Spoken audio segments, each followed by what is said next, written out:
طيب. Now, what about our hadith? What does our hadith state? That Allah has revealed to me, and tawadahu.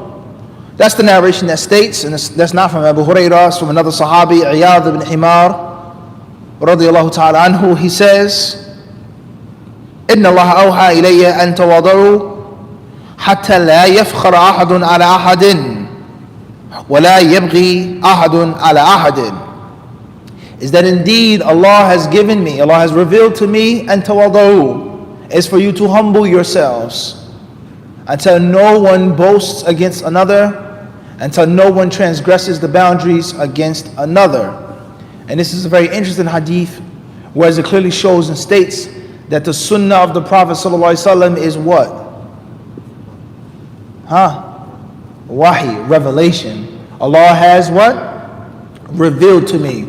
And this is not in the Quran. Allah has revealed to me. Allah has given me something. And we all know is that revelation to the Prophet ﷺ is of how many types? We should know this. How many types of revelation are there? 2. What are they? Quran and Sunnah. It's another word, another term that's used.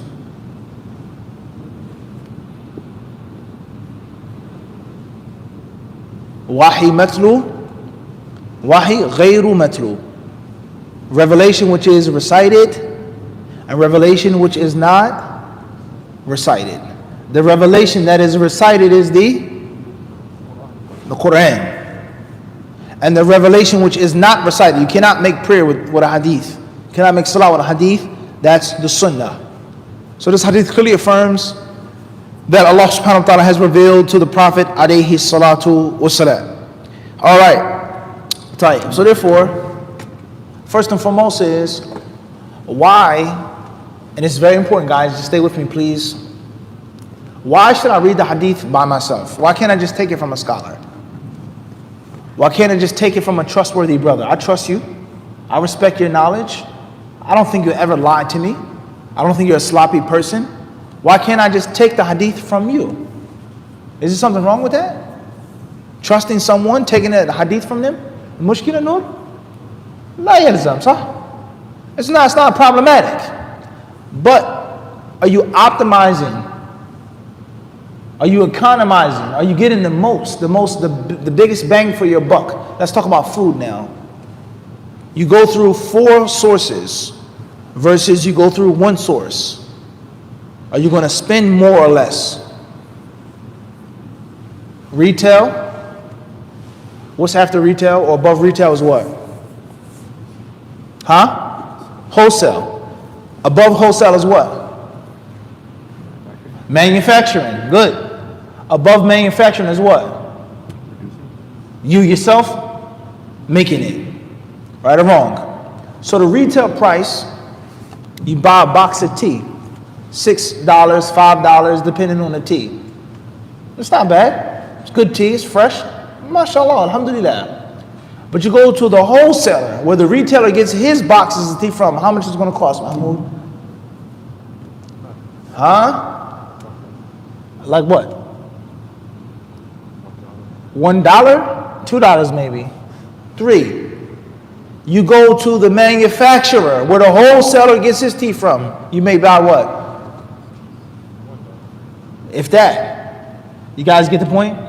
So oftentimes it's cheaper, it's easier by cutting out middlemen. That's first and foremost. So think about knowledge now. How much does it cost me to take this class, to take this course, to ask this question, to travel to this country? But if I go to the source directly, properly, that saves me what? It saves me money. And everybody wants to save money. That's a fact. No one wants to spend unnecessarily. Nobody does. And Allah knows best. Right? Tayyib. Number 2, oftentimes the retailer does what? What does he do to his tea? He waters it down. He may stretch it, cutting it, what we may say on the street level. It's a reality, right? Honey. You talk about honey. People, they buy organic honey, mashallah. Oftentimes that honey is full of things that have nothing to do with bees. That's a reality. And that's because you're buying the honey on a retail level, wholesale level, manufacturing level. let alone I myself have the beehive and I watch and see them produce the. You guys get the point I'm trying to make? So these are some of the advantages of a Muslim directly referencing the hadith. Its interpretation, its explanation. What does it mean? We didn't what? We didn't get into none of that yet. But we're talking about you reading what the Prophet ﷺ said, what? Directly. You guys get the point or not? It's a huge benefit for your deen, for your aqidah, for your confidence, and for your da'wah to non-Muslims. Because the average person isn't reading directly from the source.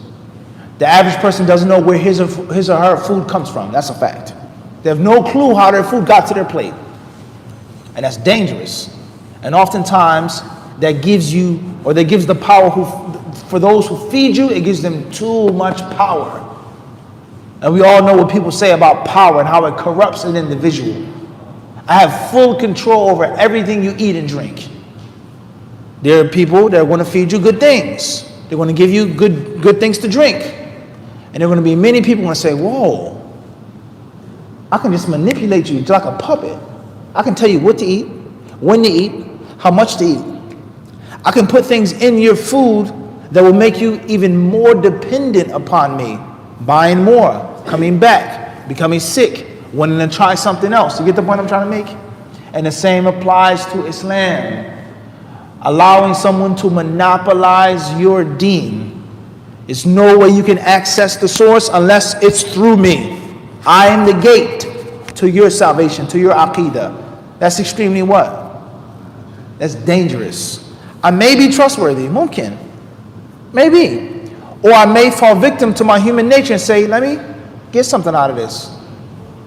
Let me take a benefit. You guys get the point or not? So inshallah ta'ala, that's the first piece of advice. And that is, whenever you get a chance to, read the books of hadith. You guys get the point? You come up with questions, things you don't understand, things you don't have the interpretation, you what? Write it down and ask about it later. Nothing is more beneficial than you forging a direct contact with the Prophet ﷺ's words. Alright? Allah is my witness that I've conveyed this message. Alright? Moving forward. So therefore, you're going to look for this hadith in these books, in these works, without using an index. I'm going to start off with Sahih Bukhari. I'm going to read the chapter of good manners. I don't find a hadith. I'm going to read every hadith in the chapter. Exhausting. It's going to cost time. But how many hadiths are you going to read? How many times are you going to say Sallallahu Alaihi Wasallam, and how familiar are you going to become? It's not in Sahih Bukhari in that chapter. Let me move on to Sahih Muslim. And then the third source, Sunan Abi Dawud. I didn't even know Sunan Abi Dawud had a chapter on manners. I didn't know Tirmidhi had a chapter on manners. I didn't know Sunan an-Nasa'i. And then you come across a wealth of what? Knowledge. Let alone if you found the hadith in Sahih Bukhari, and then you also found that same hadith in what? Sahih Muslim. And then you read it a third time in what?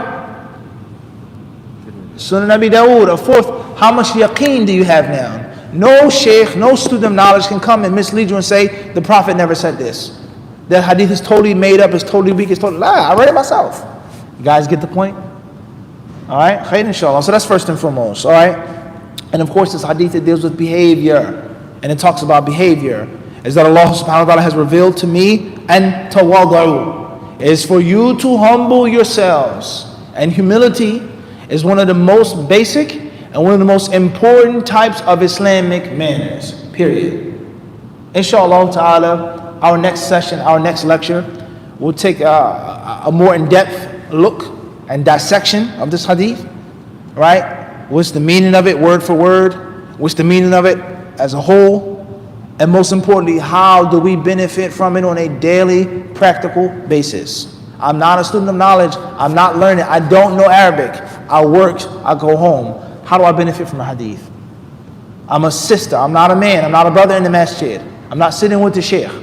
I'm not out there with the brothers. I'm a woman wearing hijab. How do I benefit from this? I'm a teenager, about to go to college, about to finish college, about to graduate from high school. I have problems with my father, issues with my mother, with my siblings. What do I learn from this hadith?